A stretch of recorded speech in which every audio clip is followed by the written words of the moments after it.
தொலைக்காட்சி செய்திகள். செய்திகளுக்காக இணைந்திருக்கும் நான் கிருஷாயினி ஒரு திருராசு. கொழும்பு சபரிமலை ஸ்ரீ சாஸ்தா பீடத்தின் மகாயாகம் பூர்த்தி மகா பூர்ணாகுதி சிறப்பாக நடைபெற்றது. கொழும்பு அகில இலங்கை சபரிமலை ஸ்ரீ சாஸ்தா பீடத்தின் மகாயாகத்தின் 9ஆம் நாளான நேற்று மகாயாக பூர்த்தி மகா பூர்ணாகுதியுடன் வெகு சிறப்பாக நடைபெற்றது. சர்வதேச இந்து மத குறிப்பீடாதிபதி தலைமையில் நடைபெற்ற பூஜையில் பல குருமார்கள், மாலை அணிந்த சாமிமார்கள், அடியார்கள் கலந்து கொண்டனர். ஆஸ்தான வித்துவான்கள் ராஜமாணிக்கம் ரவிசங்கர், வாசுதேவன் சுவாமி, நாதஸ்வரம், சரண்ராஜ், நவீன்குமார் உட்பட பல கலைஞர்கள் நாதாஞ்சலி செலுத்தினர். உபயக்காரர்களால் சச்சிதானந்தம், பிரதீப் சாமி, கரேந்திர சாமி குடும்பத்தினர் பக்திபூர்வமாக கலந்து இறை வழிபாடு செய்தனர். இன்று இரவு ஸ்ரீ ஐயப்ப சுவாமியின் தேர் திருவிழாவும் நாளை தீர்த்த உற்சவமும் நடைபெறவுள்ளது.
महाधर्मशास्त्रेश्वराय नमः। महाधर्मशास्त्रानुसिद्ध्यर्थं नवदिनपर्यन्त विशेष महायागकर्माङ्गित महापूर्ति महापूर्णाहुति कर्माङ्गम् शास्त्रेश्वराय करिगे नमः स्वाहा। ओम दूषिता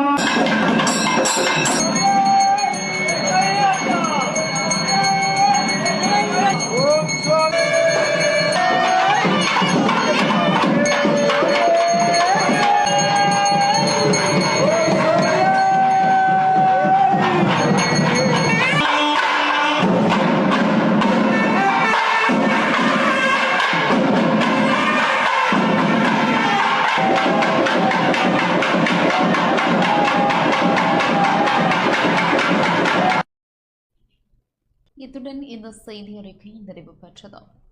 தொடர்ந்தும் எமது நிகழ்ச்சிகளோடு இணைந்திருங்கள். வணக்கம்.